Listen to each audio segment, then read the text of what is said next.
Okay, let's have a look at question 12. If you need to practice some of the skills needed for this question, you need to be able to find the equation of a circle. If you're not sure about how to do that, watch video 10 before attempting the question, then have a go at the question, then watch this video. Okay, so the point A, 1, 3, lies on the circumference of a circle. The circle has a center of 4, 5. Whenever I've got a question like this, I like to visualize the problem. So I like drawing what I have, and so I can see the problem that we have. So the center of the circle is 4, 5. So I know the center of my circle there is the coordinate 4, 5.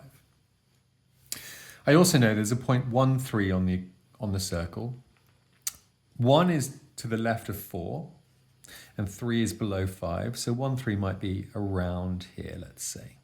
It's not really that important that I get it perfectly accurate, but it's nice to visualize it just in general.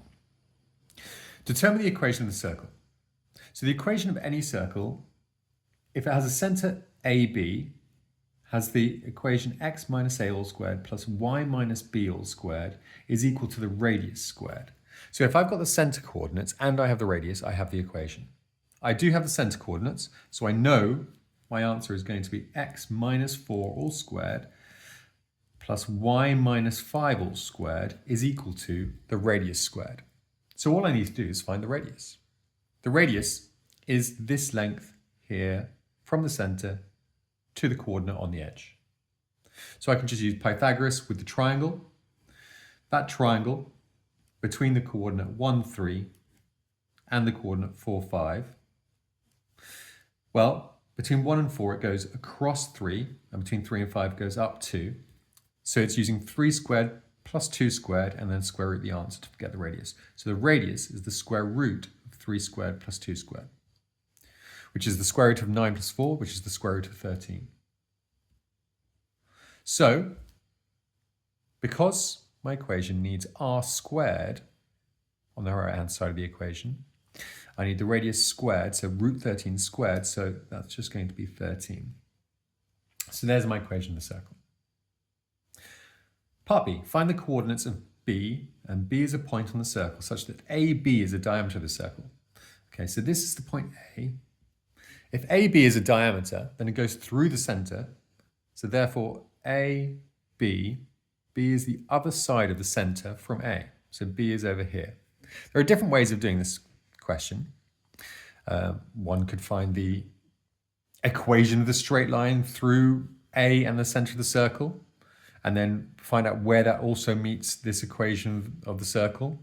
But that would be long and drawn out. It's only a 2-mark question. I would just use vectors.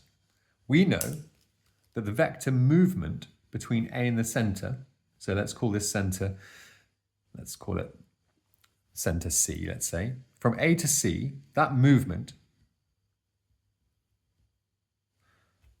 of 3 to the right and 2 up is the same movement as from the center to B, because it's the same direction and it's the same length. So it has the same magnitude, same direction, so it is the same vector. So again, we're going to go 3 across and 2 up. So all I need to do is work out how to go from 4, 3 across, so that gets me to 7, and from 5 to go 2 up, that gets me to 7 as well. So my coordinates of B are 7, 7.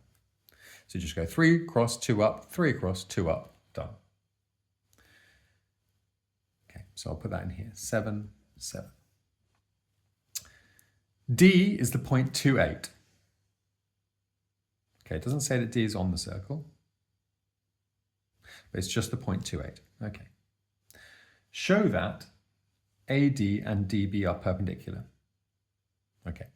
A lot of people, when they're asked to show that 2 lines are perpendicular, find the gradients and then say, one is the negative reciprocal of the other, therefore they are perpendicular. That's not, just stating that one is the negative reciprocal of the other is not very conclusive. You should multiply the 2 gradients together, and if they are negative reciprocals of each other, then they will have a product of -1. Because if you have m as one gradient and -1 over m, which is the negative reciprocal, as the other gradient, when you multiply those two things together, you get negative m over m, which is negative 1. So you will always get negative 1 when you do the product of two perpendicular gradients. So I'm going to find the two gradients. So the gradient of AD, I'm going to do that first.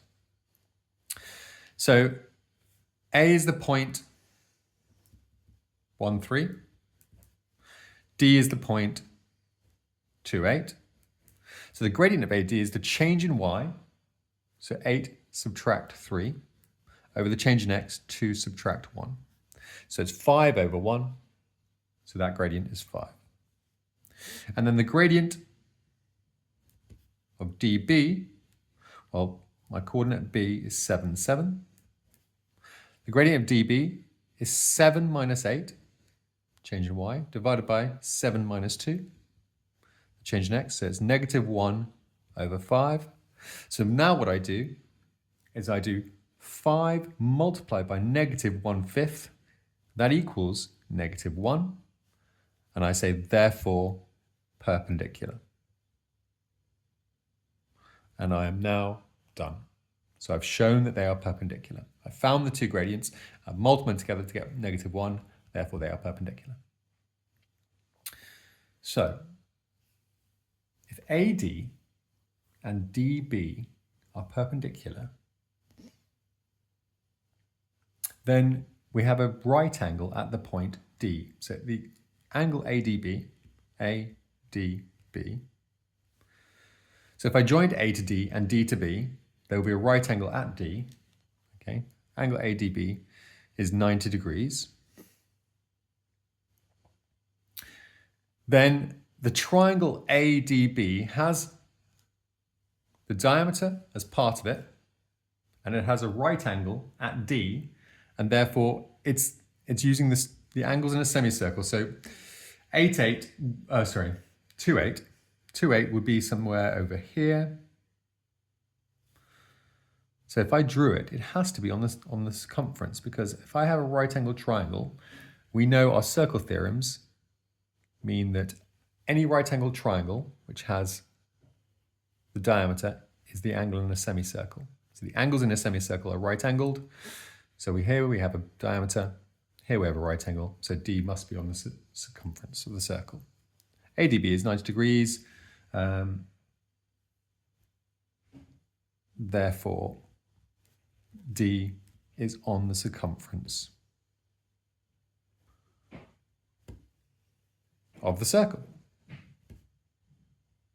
using the circle theorems that we know.